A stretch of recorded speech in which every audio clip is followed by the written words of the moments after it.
Kabupaten Cirebon, Jawa Barat, dikenal sebagai salah satu penghasil kerajinan rotan terbesar hingga menjadi pusat kerajinan rotan di Indonesia. Sejak dahulu, Kabupaten Cirebon sudah dikenal sebagai eksportir olahan rotan, furniture, anyaman, dan berbagai kerajinan rotan lainnya menjadi andalan daerah ini.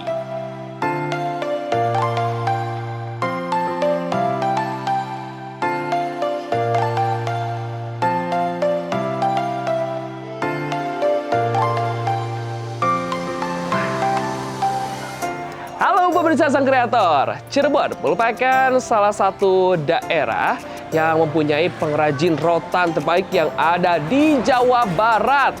Tapi saya nggak mengunjungi Cirebon, tapi welcome to Bali. Yes, kreator kita kali ini berada di Bali. Nah, pengrajinnya berasal dari Cirebon, Jawa Barat yang sukses berkiprah rotan ini di Pulau Dewata dan berhasil juga nih mengirimkan karya-karyanya ke luar negeri. Lalu seperti apa proses kreativitasnya? Bersama saya Frederico Sinatria, inilah Sang Kreator selengkapnya.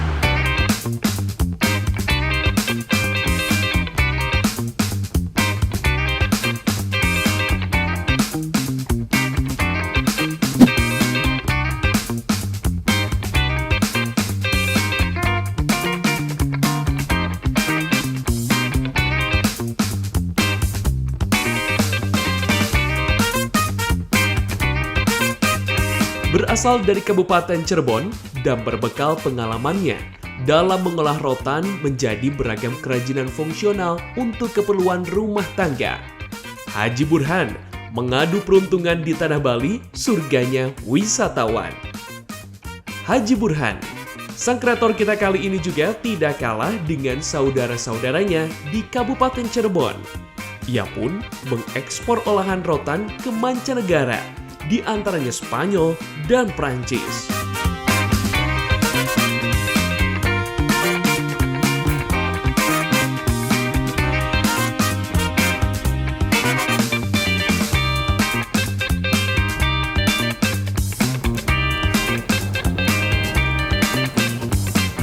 Assalamualaikum Pak Haji. Waalaikumsalam warahmatullahi Apa kabar Pak Haji? Baik. Aduh, Pak Haji nih nyantai tapi kayaknya sibuk banget nih. Iya. Ayo silakan duduk. Siap Pak Haji. Waduh. Bismillah.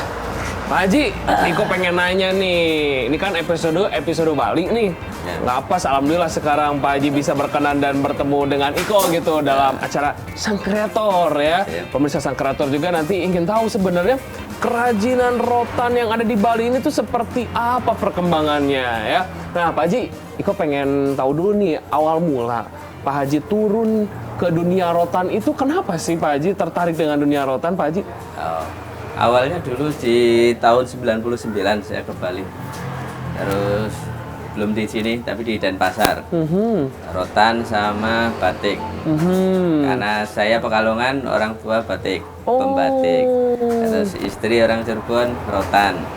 Jadi sempat duanya berjalan, cuman harus pilih salah satu lah. Nah, karena kita di batik itu sistemnya juga untuk pembayaran kadang nggak selalu cash. Nah, kalau di rotan ini kan jual putus gitu. Nah, kita pilih ke rotannya. Oh ya, jadi memang berawal mulanya di tahun 99 nih Pak Haji ini datang nih ke Denpasar. Orang tuanya Pekalongan begitu, ya namanya juga keturunan, tapi harus begitu ya meneruskan usaha orang tua yaitu batik. Tapi ada peluang-peluang nih, peluang rotan gitu ya. Nah tergiur di rotan, jadilah sampai sekarang untuk serius di rotan ya. Nah Pak Haji, terus juga ini kan rotan tuh dunia kan semakin pesat juga. Begitupun pasti di dunia industri rotan. Nah kan kalau dulu sih klasik begitu ya. Kalau dengan rotan, kayaknya modelnya gitu-gitu aja gitu ya Pak Haji. Nah tapi kalau sekarang itu bagaimana sih perkembangan rotan? Kalau di Bali sih alhamdulillah bagus perkembangannya. Mulai model itu kan ada tamu bawa sendiri, dari mereka bawa foto terus kita bikinkan, ada model-model kita. Jadi untuk inovasi bisa dengan kayu, dianyam rotan, atau rotan full, atau sintetis bisa. Cuman yang masih banyak peminatnya ya tetap rotan yang natural. Oh, nah rotan yang natural sama rotan yang nggak natural tuh gimana tuh Pak Ya Haji?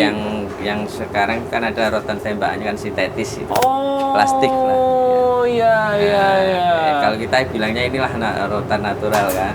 Karena ada lagi kan rotan sintetis. Ada contohnya juga nanti kalau. Ah tuh, jadi nanti kita juga bisa tahu nih perbedaan rotan yang sintetis dan juga rotan yang natural. Yang kita dudukin ini adalah rotan yang natural gitu ya.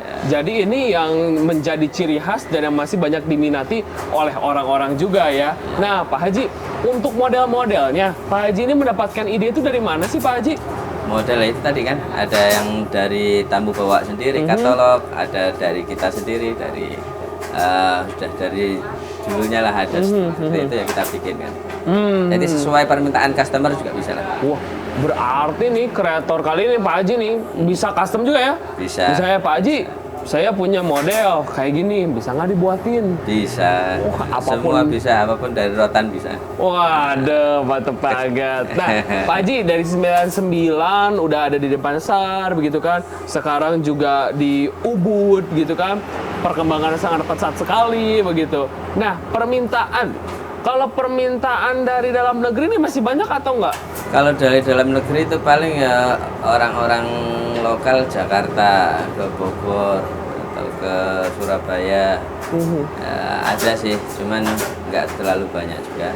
Terus ada juga paling hotel-hotel, villa-villa sekitaran sini, sekitar Bali ya.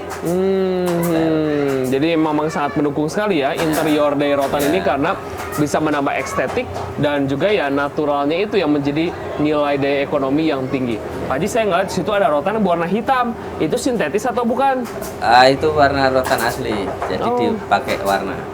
Oh, pakai warna, jadi dicat gitu ya Pak Haji ya? Iya, Jadi cat. permintaan karena pengen berwarna hitam, jadilah dicat seperti itu Pak Haji ya? Iya, Nah, betul. untuk rotan sendiri di wilayah Denpasar kan tadi sudah banyak begitu ya Pak Haji ya? Dan juga di Indonesia, Jakarta, Bogor ya. Nah, kalau untuk luar negerinya permintaannya seperti apa Pak Haji? Kalau ke luar negeri biasanya kan kita kirim ke kargo lewat kontainer. Nanti tergantung tamunya. Kalau tamunya sudah punya kargo ya kita tinggal kirim ke kargonya. Kalau belum punya kargonya, untuk itu kita yang nyari. Oke, Pak Haji, sebelum nanti saya pengen tahu yang udah dikirim kemana aja dan apa saja nih ya, nggak lengkap juga nih kalau misalnya datang ke sini, Iko nggak lihat proses pembuatan ya Pak Haji? Siap. Oke, mau kemana nih Pak Haji? Ayo kita ke sebelah. Oke Pak Haji duluan dah, ayo.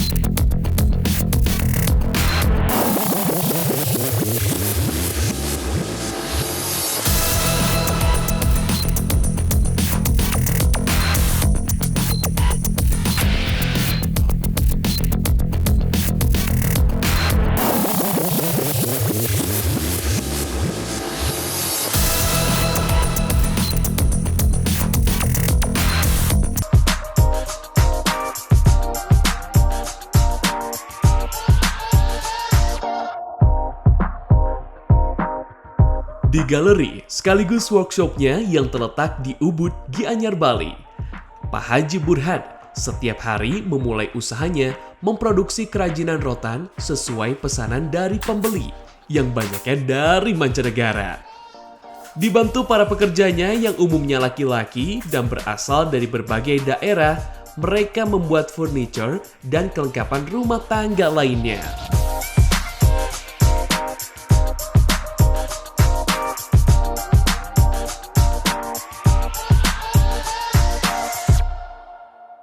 Mas Iko, ayo kita duduk lagi di sini. Ini Oke. tempat kerjanya anak-anak. Aduh. Bikinan kursi rotannya. Namanya juga pengrajin rotan, jadi di mana-mana banyak kursi gitu ya. Jadi udah jalan, Duduk lagi, jalan, duduk lagi, menikmati dulu nih. Duh, jadi ini ya, garasi atau showroom atau ruang produksinya rotannya Pak Haji ya. Iya. Pak Haji, ini jumlah karyawan ada berapa Pak Haji? Jumlah karyawan yang aktif ini sekitar 20-an. Sekitar 20-an. Nah, satu orang ini mampu mengerjakan dengan berapa jumlahnya ini Pak Haji? Tergantung model. Kalau yang masih dikerjakan ini persis itu ya 1 hari bisa selesai. Jadi tergantung model nih ya. Jadi kalau misalnya pengrajin itu atau pekerja tersebut bisa satu, ya satu gitu. Karena kalau misalnya kalau dilihat ini di belakangnya semuanya itu handmade loh. Jadi yang menggunakan yang kayak tembakan tuh apa Pak Haji? Itu staplernya untuk menggabungkan antara rotan kecil ke rotan besarnya. Itu stempelnya tuh ya. Jadi yang kalau itu adalah staplesnya. Sisanya itu menggunakan tenaga manusia gitu ya. Jadi ini benar-benar handmade dan kita harus beri harga yang luar biasa begitu karena kan kreasinya dan juga inovasinya. Nah, Pak Haji, kan ini masing-masing pasti ada yang belum tahu tentang rotan, begitu pekerjaannya pada saat datang ke sini, begitu. Adapun yang sudah tahu. Nah, yang belum tahu ini apakah diberi pelatihan dulu atau kayak gimana nih Pak Haji? Yang belum tahu, rata-rata sudah tahu, rata-rata sudah bisa. Kalau yang belum tahu bisa yang temennya ngikut. Mungkin ke saudaranya yang belum bisa, ya temennya yang tanggung jawab ngerjain, bantuin seperti ini cara pembikinannya. Nah, terus Pak Haji, Iko mau nanya nih, kalau misalnya ini kan rotan-rotannya, kalau untuk proses pembuatan satu kursi, prosesnya itu apa aja? Apakah ada desain dulu, ataukah seperti apa dulu Pak Haji? Ya, pertama mungkin kalau customer bawa gambar, kita lihat gambar, terus masuk ke produksinya ya tukang rangka. Nah, ke tukang rangka, terus itu selesai tukang rangka, baru tukang anyam. Selesai tukang anyam ke tukang finishing, bagian amplas, bagian terakhir finishing seperti. Jadi ini ada pembuatan desainnya, Ya. lalu juga ada rangka, ada penganyam, dan juga nanti ada yang finishing. Jadi 4 tahap ya Pak Haji.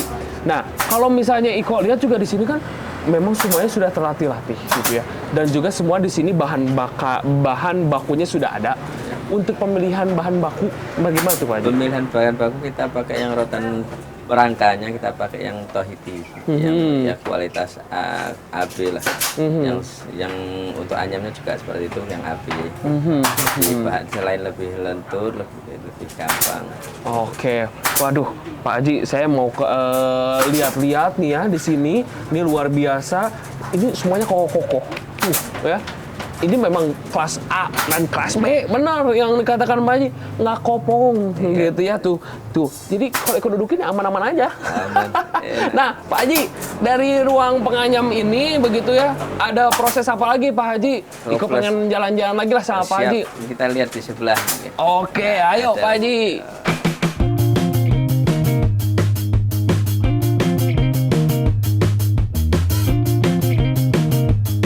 Para karyawan yang membantu Pak Haji Burhan memiliki keahlian masing-masing, mulai dari membuat anyaman, membentuk, hingga finishing. Setiap harinya, proses produksi kerajinan ini berjalan sesuai dengan keinginan para pemesan dan yang sedang menjadi tren saat ini. Semua dikerjakan secara detail dan rapi, sesuai desain peruntukannya oleh tangan-tangan terampil yang memang mahir di bidangnya. Wow, keren banget nih. Ini yang baru namanya workshop.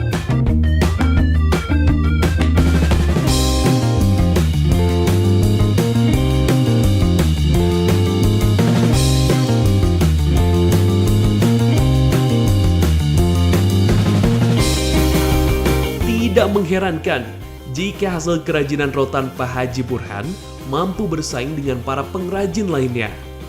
Terlihat dari pesanan para pembeli yang terus mengalir dari berbagai negara, meski kemarin sempat tersendat ketika pandemi COVID melanda dunia. Namun kini, dalam setiap bulannya, ekspor rotan hasil kerajinannya kembali lancar, meski belum normal betul jika dibandingkan dengan sebelum pandemi COVID-19. Yang penting, ada pesanan. Hehehe.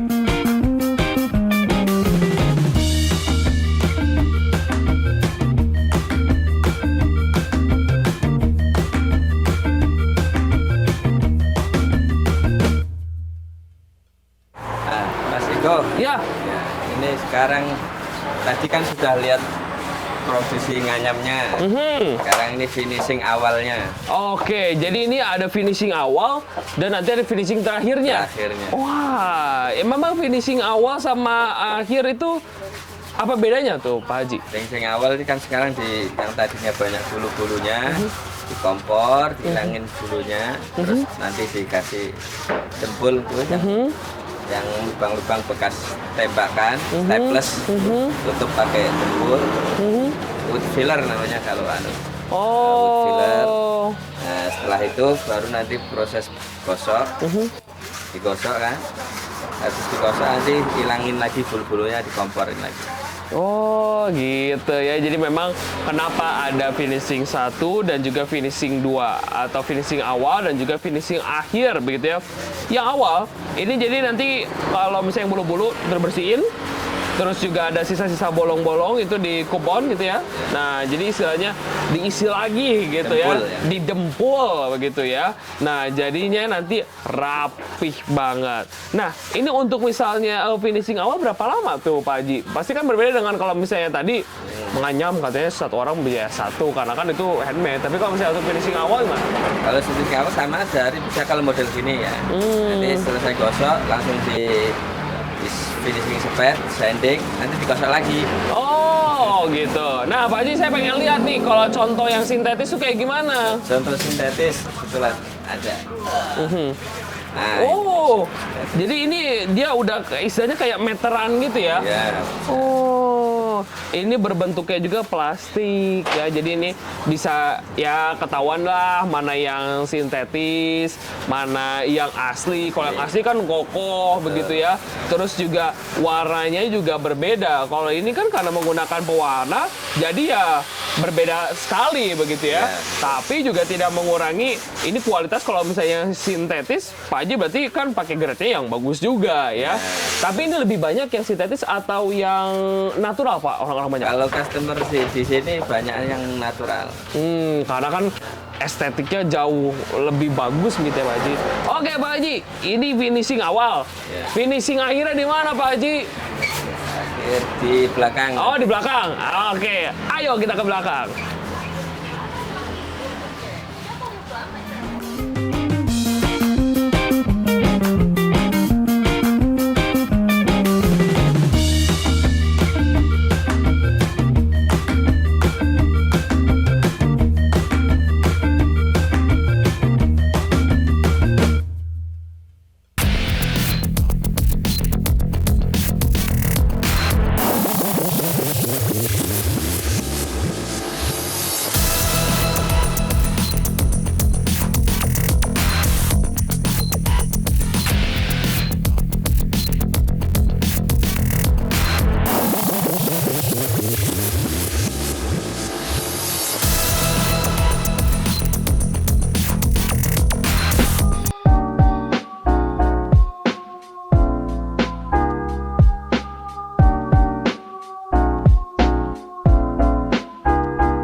Nah, ini Mas Eko, Ya.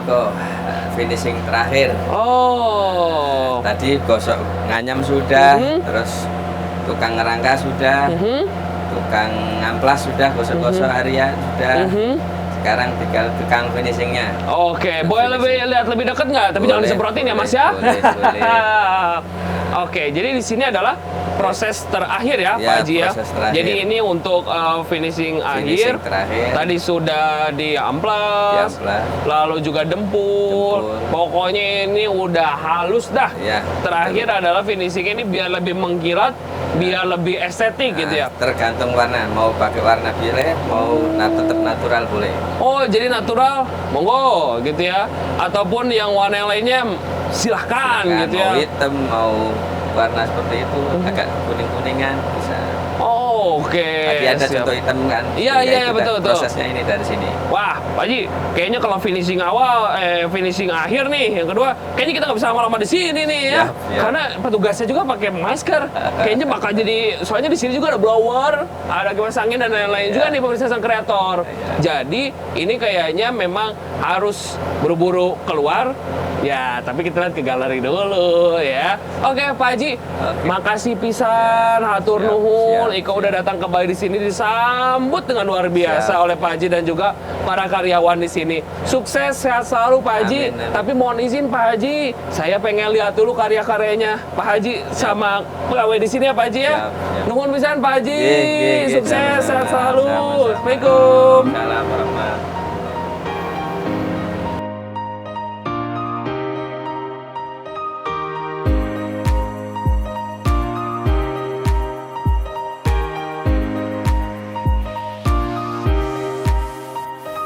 Aneka kerajinan rotan yang telah selesai diproduksi dipajang di galeri miliknya di Jalan Raya Ubud, Bali. Wah, gede banget nih workshopnya. Mulai yang dari terkecil hingga yang besar ada di sini.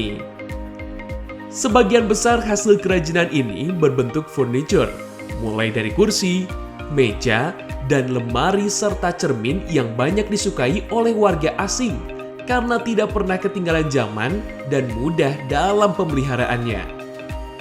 Jauh di tanah rantau, ternyata tidak akan menjadi hambatan bagi sosok-sosok kreatif yang pantang menyerah dan mampu melihat peluang usaha yang menjanjikan. Terima kasih ya Pak Burhan ilmunya.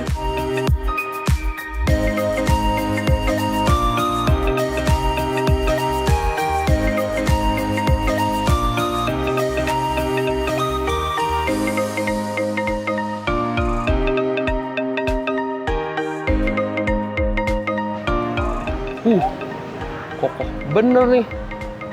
Bagus banget Pak Haji. Wih, ini unik juga. Nah, pemirsa sang kreator, tak ada salahnya ketika daerah kita memiliki potensi dan potensi tersebut dibawa ke tempat yang baru. Contohnya, Pak Haji Burhan membuktikan bahwa Cirebon ini memiliki potensi rotan dan dibawa ke Bali dan lebih menjanjikan. Apalagi hasilnya ini bisa dibeli oleh orang luar negeri. Semoga saja sang kreator kita kali ini menjadi motivasi untuk kita terus berkreativitas dan terus menghasilkan kreasi-kreasi yang lebih menjanjikan. Akhir kata, saya Frederico Sinatria, inilah sang kreator episode Bali yang sangat luar biasa. Bye!